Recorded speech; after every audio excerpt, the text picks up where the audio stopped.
Late 1990s, coverage only consisted of rare one-line mentions.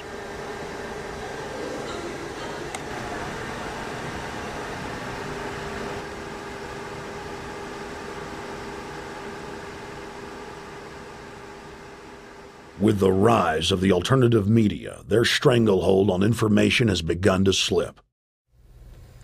On the outskirts of the national capital today, black limousines with darkened windows converged on a hotel where private security guards imposed ironclad control. The limos carried royalty, political power brokers, and industrial titans to a secret meeting that will last all weekend. It's known as the Bilderberg Group. Could their objective be world domination? Every 4 years, Bilderberg meets in North America, and in June of 2006, we decided to travel to Ottawa, the capital of Canada. The site of Bilderberg.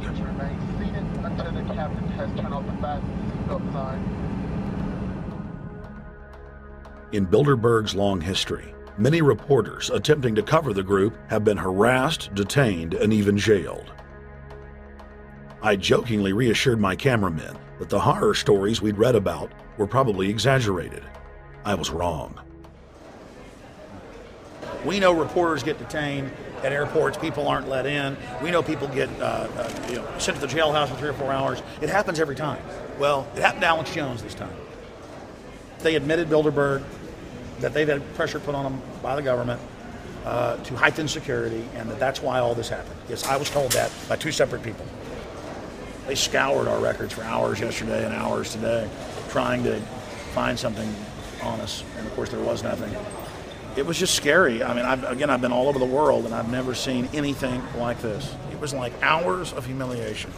And they said, "What are you here for?" And I said, "Well, I'm here to, cover the media, covering a political event. I hope to talk to some members of Parliament." I was answering all the questions. It was clear I wasn't a threat. It was clear I didn't have any criminal record. It was clear I was press. It was clear I was coming to interview people. They were going to deny me. They told me earlier that I was probably going to be denied, and then you guys showed up, and everything changed. So what's your plan now? My plan is to go out and try to interview Jim Tucker, try to go down to the Bilderberg Group and maybe catch some of them still arriving, and try to still make a documentary.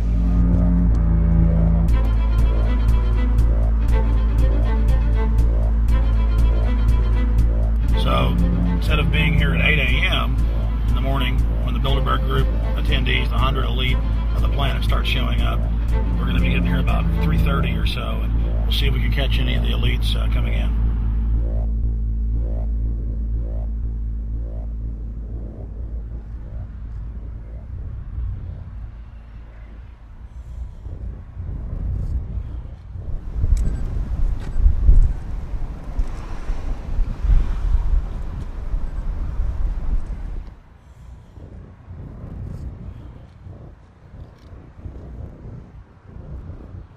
What do you think's on the agenda for this edition of the Bilderberg Society's annual meeting?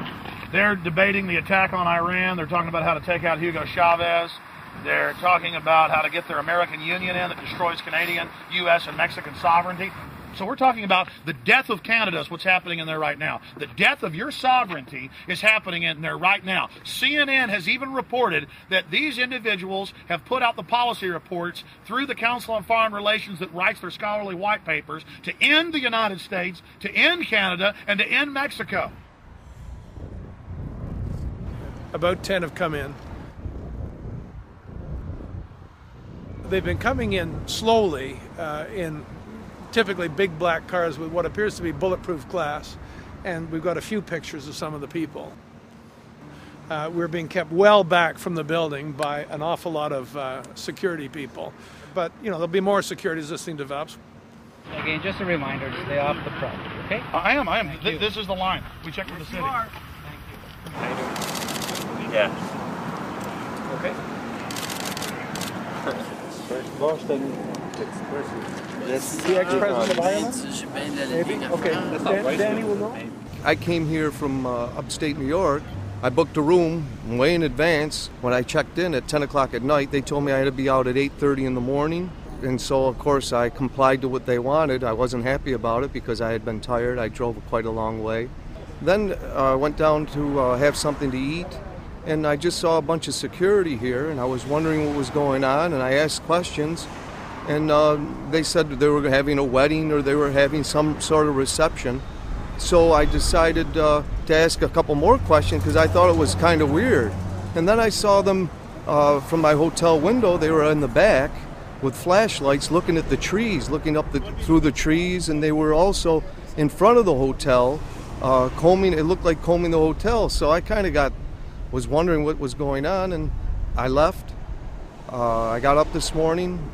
I checked out, and then the fellow that I spoke with, the last fellow I spoke with, said, well, you'll know all about it in the newspaper.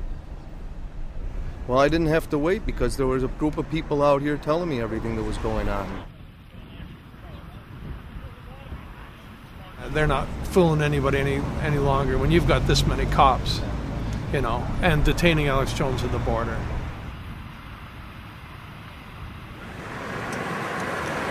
Get them on both sides. Yeah, you crook. Yeah, you're going to go to jail like Ken Lay. Oh, yeah, there's one right there. Hi. Hey, we're not your property. We're not your slaves. We're going to defeat the New World Order. The New World Order is going to be defeated. You realize that? I'm glad you do. Always does throughout history.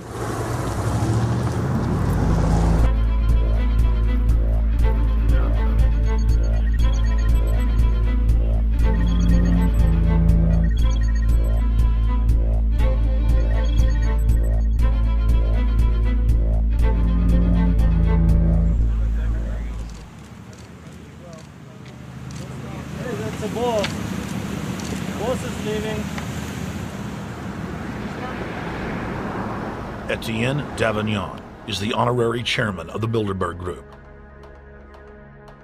as well as the head of its steering committee. The committee he heads selects and invites each year's attendees. In the last decade, the list of attendees has been leaked to reporters by moles on the inside. Veteran newspaper reporter Jim Tucker has been covering the Bilderberg meetings for over 30 years and has physically attended more than 20. We traveled back to our hotel to see if Jim Tucker received the 2006 list. First heard about Bilderberg in 1975, and I said, I don't believe it.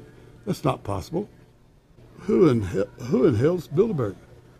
I spent 20 happy years with metropolitan newspapers. All the wires are clicking at my ear. That could not happen without me knowing about it. And the thing that first impressed me most was columns in 1957 by the late, great Westbrook Pegler, widely syndicated columnist. He wrote 2 lengthy columns about how approximately 100 leaders of international finance, heads of state, high public officials were meeting behind armed guards and closed doors on Jekyll Island, sealed off. What are these powerful internationalists doing? And why is it so secret? Why do they have armed guards outside? Why is it sealed off? The newspapers totally ignore it. Not a word. Total blackout in the United States. Since then, I've never stopped pursuing Bilderberg, or the whole international gangster organization led by Rockefellers and Rothschilds, as they manipulate the world for their own selfish interest.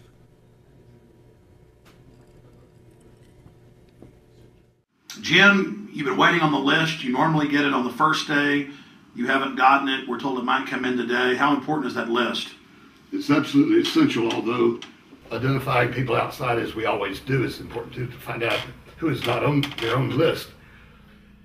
In recent years, someone from Europe has sent a machine copy with a letterhead and so forth without identifying himself. So far, I haven't heard from him.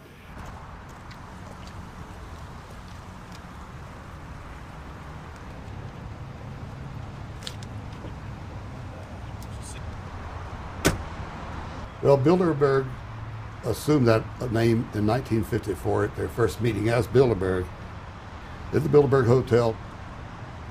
It's a little bit like Shakespeare's As You Like It. They say to Shakespeare, what do you want to call this book? And he says, as you like it, meaning whatever you want to call it.